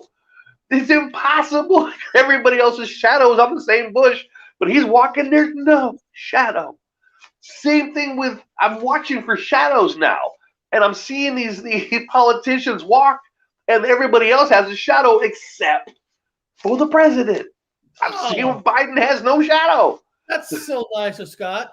There's not many channels I'm upset about missing other than this channel. Now, Criminal Road, I have 1,800 subs, yet only 10, 15 ever appear or comment. I don't understand. Right? You've got thrown a bone. What it does is the algorithm throws you a bone, and then it stops it. It peaks it out. And you just don't go anywhere. Then it'll throw you a little extra, but then you might wake up a week from now, and you'll lose 200. But then Eric said you'll go back, and it'll be 1,000. like what is it? Right? One time I had another alternative channel just experimenting, and I got 2,800 in 2 days. There's a question here. What's that? Danny says, okay, let's change the subject. No problem. I want to know about the locks on that badass beard. Is that the pirate look thing? No, I just when I'm out running around, the full shag beard blows because it was a heavy, windy day today, and so when I throw the locks in it don't flow all over the place. It just don't go anywhere. And that's the honest truth. I do this when I'm out running around out in the sticks and doing stupid shit, and the wind's blowing real hard. It don't go nowhere. They just stay in one spot. They don't blow up in my face. Because it's real long, so it blows up in my face, and I'm like trying to talk and it's blowing in my. I'm like holding my beard down while I'm talking. Go ahead. I'm holding my beard. I have a little. So I put it in locks. Hobbs, I have 18 subs. Right. Yeah, it'll stay at a numerical value, and sometimes I was looking at it as a code. I was like, okay, so now I have mine adds up to a 13. It actually adds up to a 1 and a 3 if I want to do them. I don't know, but you know, nothing's real, man, guys. Nothing's real, man.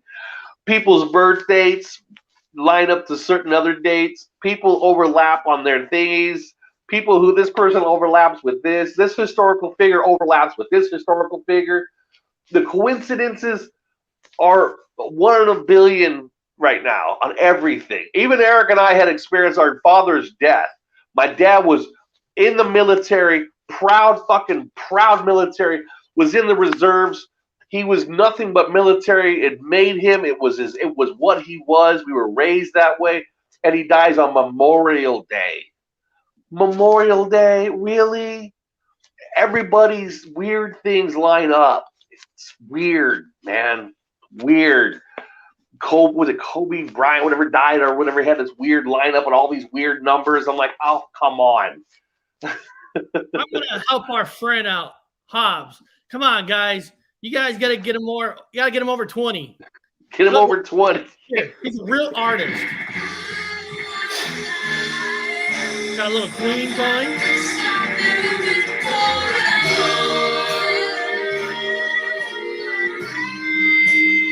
Yeah.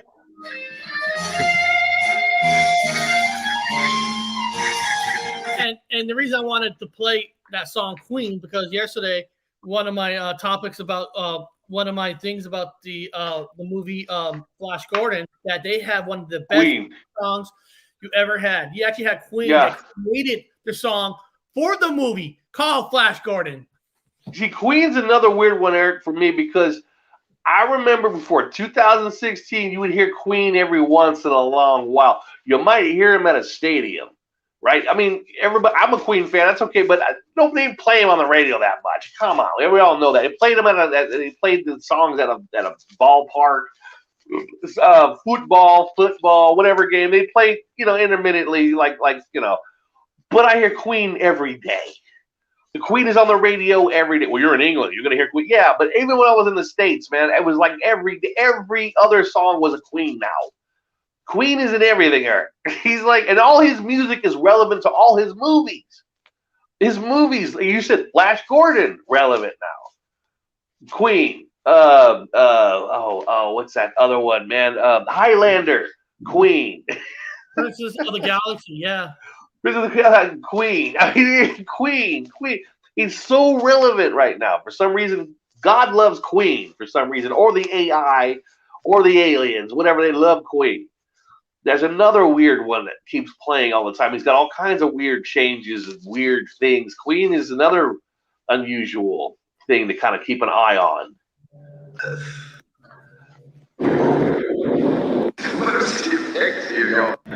I like to play.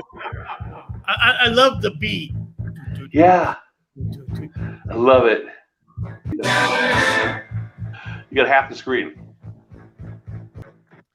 That was just a theme song. There wasn't a video. I love Flash, man. I love it. Now it's relevant. How many bands doesn't do that for movies like that anymore? That's and now he's relevant. He's completely relevant. Anything Queen is relevant. And the biggest thing about me is, if you guys don't know it because you wouldn't know it, is that Zoroastrianism, the religion, to me was never. It was dead. It was old and it was dead and it didn't go very far. But now in this reality, Zoroastrianism is everything. And a Queen is important because Freddie Mercury's family, Eric, they're Zoroastrianism. They're Zoroastrians. Yeah. I go, huh? Since when is Queen the Freddie Mercury's family of fucking Zoroastrianisms? What? That religion died, man. University, I studied that in archaeology. It was nothing. It was dead. It was nothing practiced anymore. Now it's practiced, still practiced. And Queen, the singer, is and was a Zoroastrianism guy, religion. Music is anthropologically speaking. You know, I was listening to a guy actually. His name is Eddie Truck, and he makes a lot of good points in a way. But I mean, it's kind of weird. It's kind of weird, guys. What I'm talking about, when you hear it, you sound like, well, this is better this way. But he was talking about gatekeepers, right? He was talking about gatekeepers, and what he was meaning is 80s, 90s to a certain point where you had gatekeepers of what bands are going to be played, what bands are going to be commercial, blah, blah, blah. You have money behind these bands, so you get to hear it, you get, live shows. He said the problem now that you're never going to hear true rock anymore is because the only corporations are going to back, they're going to back the pops from the Disney, the local Nickelodeons and all that. Because now, if you're rock, right, anybody could do a rock album now. Anybody can create a rock album, YouTube and all that. But because you have all of this, right, you're thinking, well, that's good. But because you have so many, since now you don't have gatekeepers, you're never going to know who's good and who's not. Yeah, the music's gone. Its music's gone. And then here's another a subject that I've never even thought of. Now, this is weird. But the subject was arena rock. Arena. Bands that can sell out arenas, right? Yeah.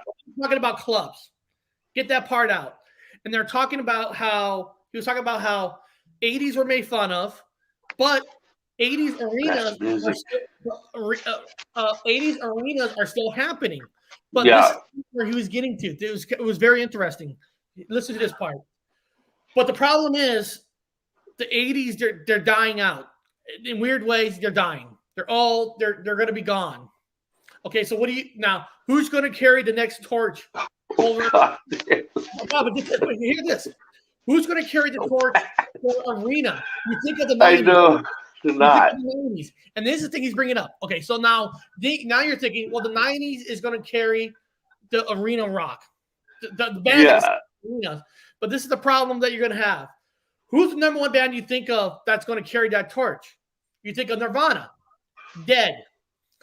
Okay. You think of Linkin Park. Linkin Park, singer, dead. Soundgarden, dead. Dead. They're all gone. Dead. Heroin, drugs. Sublime lead singer died before an album even came out. Dead. You were talking about there was more deaths in the 90s than there ever is. So the bands you would think that could carry the torch for arenas level, gone. They're all gone. Linkin Park. Well, how convenient though. Well, Eric, that's perfect because look at this. Now we have the sea going around. They don't want you in arenas anymore. They don't want you talking to each other anymore. They want you in a fucking face covering. They want you separate and 6 feet from each other. They don't want you in the arenas anymore. So how convenient is that they make music for your ear holes only and for your cell phone, but not for arenas? You understand? It's made for you in your fucking closet room that you live in, people live in. They don't fucking want you in an arena. They don't want you talking to people.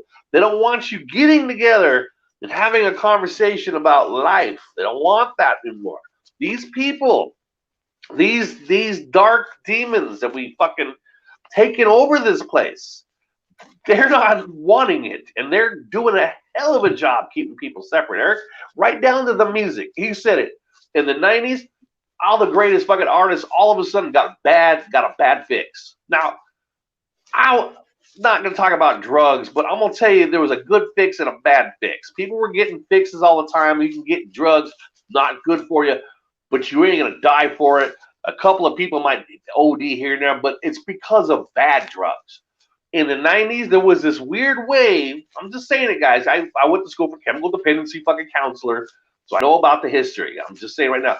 Eric, there was a wave of bad drugs. What I'm saying was killing people. In the 90s, heroin was stepped on by some garbage. I don't know, CIA, whatever. People were dying from it. Now, they would have a headache in the morning. They would have had a bad whatever, but they wouldn't have been dead. So they had bad drugs, bad heroin, bad pills, bad things in the 90s. All of a sudden, I'm not advocating drugs. I'm saying the drugs that people were taking were bad. They were killing them. Like bad heroin on the streets. There was bad heroin here, bad this, bad smack, bad acid, bad. All of a sudden, the whole 90s, Eric, was all bad drugs. People dying, lead singers dying, ODing in their fucking rooms with bad drugs, dying. I was like, that's weird. And you guys wouldn't know that unless you've taken the fucking with the college for chemical dependency counselor and then learned about all the drugs and the cycles of people getting high and dying. Like you said it, 90s, they were dying. All the fucking rock stars, man, the heavy hitters dying.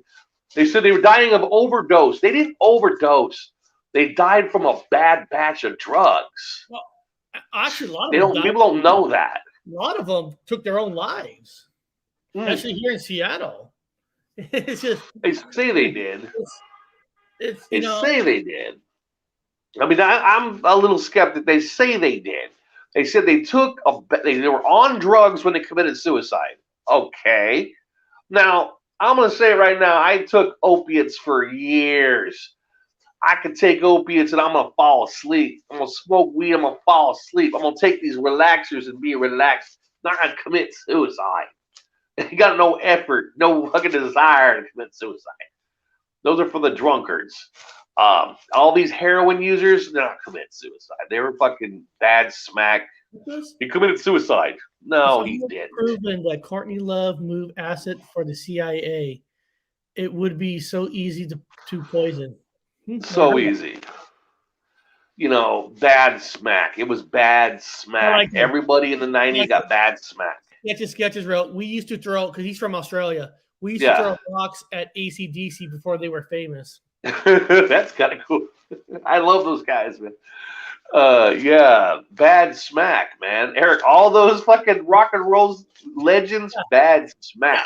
You still have a few that could do arenas, like Pearl Jam, Green Day. They can still they're so bad. Oh my God, Eric, they're so bad. Oh my God. I listened to Pearl Jam. I fucking almost threw up. I was like, these guys are horrible. What happened to them?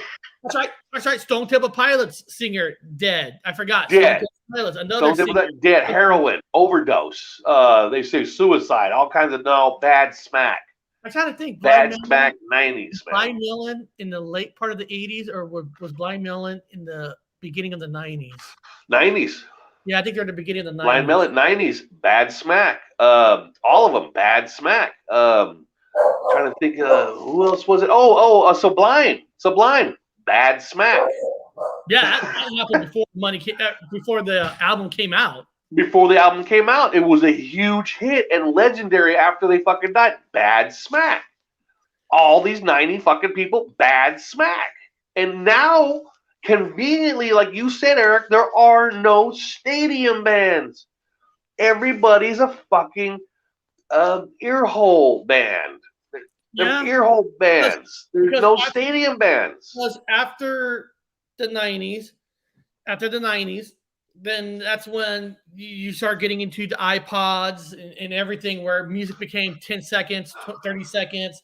So you don't have, you have a few, but you don't have the 10 wasn't epic. Early Pro Jam was good. I just don't like their latest stuff, but the early stuff, the first 3 albums. First it was epic.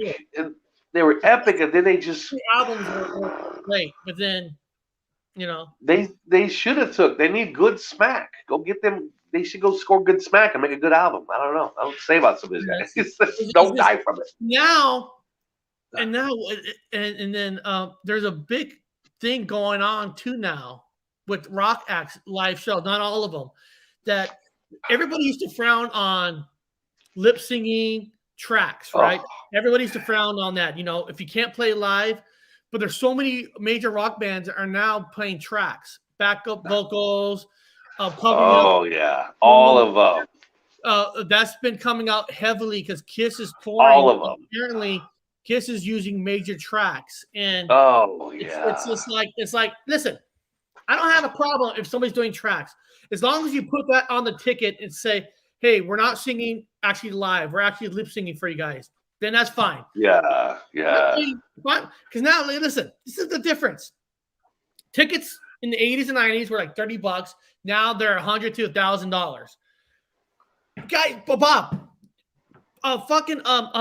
Phil Collins, the singer Phil Collins. He's back with his other band. What are they called?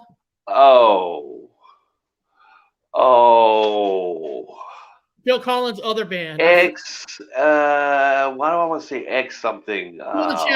People in the chat. Who's Phil Collins? The band before he went solo. Okay. Genesis. Genesis. Of course, Genesis. Genesis, right? They're doing a tour. Bear shit. Apparently, some people are paying $1,000 a ticket. You know how Phil Collins is doing his concerts now? He has to do it from the chair. Oh God! And people paying thousands of dollars, and I'm like, I am not going to pay $1,000 to see a guy sitting in a chair. He can't play drums no more. He's messed up. Now they say he can still sing, but sitting in a chair. I mean, it's just they're putting these guys out there, man. They're putting out these fucking old ass pieces of shit who can't do nothing. They've been sitting in their back garden for fucking years. And they're doing it on purpose, man. They're doing it on purpose. They're making it bad on purpose. They're making everything bad on purpose. I'm sorry. I'm not trying to be a downy, but it is true.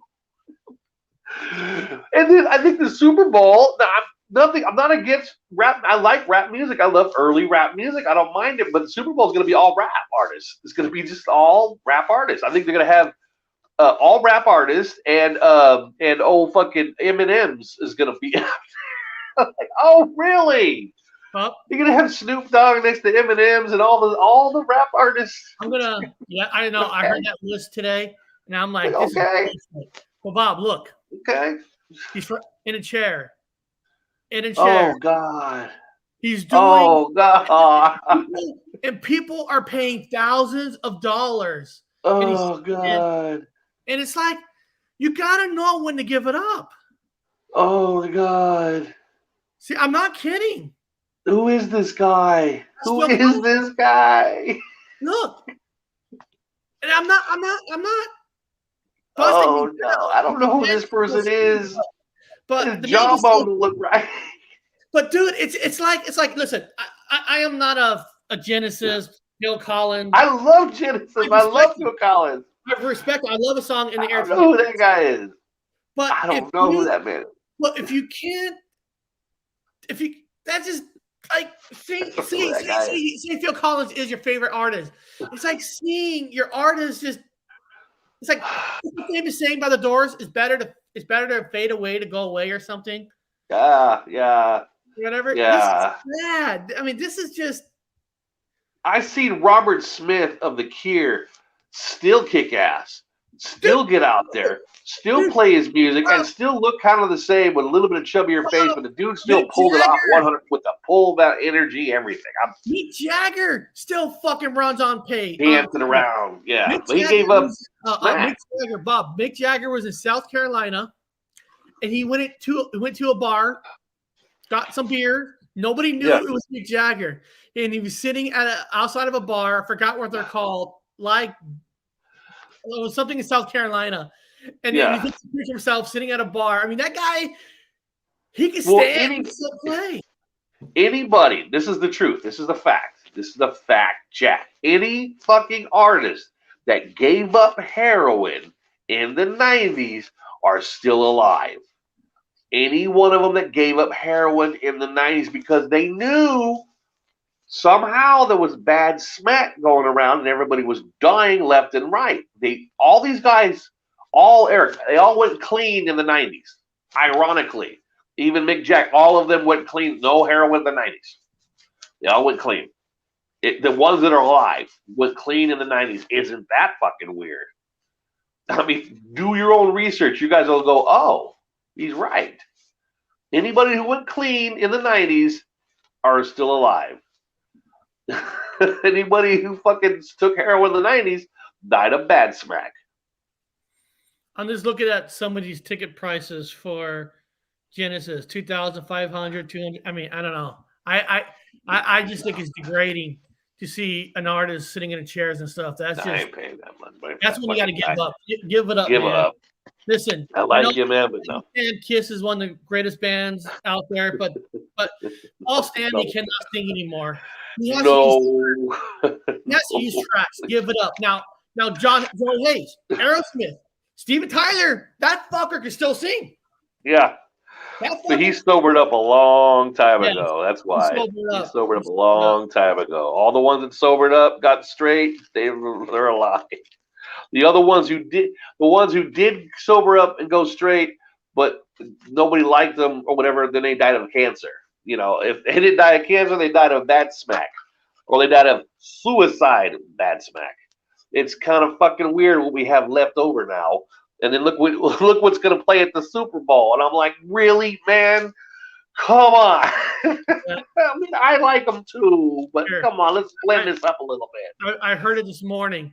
It's Snoop Dogg, Eminem, Dr. Dre, Mary J. Blige, Kendrick Lamar will headline.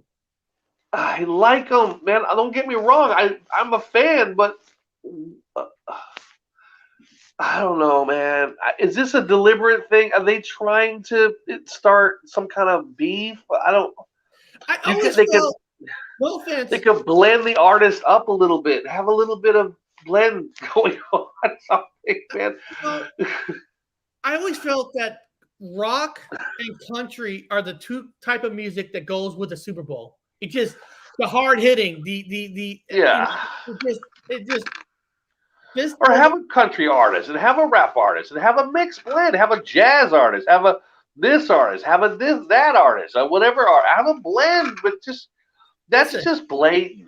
I'm like, why are you trying to start a fight with people? You're trying to make people like Eric and I have a conversation. I'd be happy. They're going, yes, it's working. You know, excellent. Go to Prince's grave, shoot him up some steroids, and bring Prince back to life. Let him do the halftime show. At least he could bridge both together. I mean, I don't know. Oh, man. I like those artists. I'm not going to say anything bad about them. It's just like, but I could see an intention. I could see a plot being played out here. There are Jewish artists that are good. There's artists of all different cultures and nationalities. There are cultures. There's Japanese. There's a lot of fucking interesting artists out there. And why aren't they on stage? You know what they should do? They will never do it. They should go to Danny Elfman. Say, hey, go to Danny Elfman. Get Oingo Boingo for, pay them all $1 million, and then we'll get you them. We'll get you Real Big Fish. Let's make it a ska concert. I don't fucking put in fucking Gwen with No Doubt with them. No Doubt. Let's do Super Bowl one year. That's all ska. People say, hey, okay, I know we got to hang up the phone here, guys, but I'm gonna tell everyone this is Robert Wood's opinion. Now, again, this is my opinion, and my opinion's full of shit. So don't listen to a thing I say. Get off my fucking turnip truck. But this is what I'm seeing. Okay, this is what I'm seeing. Nothing about the music. However, there are all black artists on there and rap artists at that. Okay, nothing wrong with that. What it's telling me is that in order for you to go to the Super Bowl, you're going to have to be vaccinated. Okay, you're just going to have to be vaccinated. That's going to be the rule at the Super Bowl. Because of the artist lineup, they're focusing on a. What's that? I know. But we're talking about Super Bowl. Now, the Super Bowl, they're looking for a larger black audience. So, in other words, it's their way of getting the African-American community to get their shots. So they're putting an all-black, massive lineup on purpose to bring the African-American into the stadium. In order for them to get in there to watch this perfect lineup, like this dream team lineup of the Super Bowl, they're going to have to get their shots. And there is a percentage of African Americans down south, especially, that are not getting their shots because they see it. And I'm going to have to a little bit agree with them. It's plausible that they're getting what they call the beast, the signature of the beast, or whatever they call it, something of the beast. I don't know. I'm staying out of the Christian thing, but they're seeing it that way. They're getting the whatever of the beast. They're not getting their shots. But if they have this big lineup, that's a lot of people that they can get shots because they're desperately trying to get everybody get their shots. Children, babies, they're trying to get you to get your shot. I'm not saying it's good or bad. Eric got his. Eric's fine. I got cousins and people that they're fine. But that's what the government wants. Why? I don't know. But maybe because they want to save lives. Maybe it's true. I don't know. But the thing is, that's a direct setup, Eric, to get the African American audience into the stadium, and they'll have to have their shot to see them. What a show today! Yeah. I'm gonna. We go from Montauk to the Black Web to music to conspiracy. Well, I'm just saying you could see it. I could see why. Yeah. Nothing against the bands, but Eric, pretty soon they're gonna have a perfect country band lineup. It's gonna be perfect. Dude. I love the Cure. I would see the Cure. Get the Cure. Get Psychedelic Furs. Depeche Mode. Oh shit. Get Pet Shop Boys. I will watch those on a halftime show. But they won't. You know why, Eric? They won't put the Cure at the halftime of a Super Bowl game or any of those other artists because you can't get enough white people to get shots. They're not going to go there and get a shot. They like the Cure, but they're not going to get a shot to go see the Cure. As an African American might get a shot to go see Snoop Dogg. See, they're going to get the audience. It's about getting the shots to the audience. If they want to get the white people that haven't got the shots, they're going to do. They're going to get like an all-star country duo lineup, all country bands, like the best of the best. And then they're going to say, "Come get your shots if you want to come see them." People that are Juan Torres, the church would be perfect. The church would be fucking cool, man. Yeah, but beyond that, guys, it's 1 o'clock. I gotta go pick up my daughter from school. I hope you guys enjoyed this today. Tomorrow, I will have a breaking news coming out, and then I'll probably do a movie review on Venom on my other channel. But beyond that, I gotta get on out of here. I want to thank you guys for watching, and everybody have a good day. Oh, wrong ending.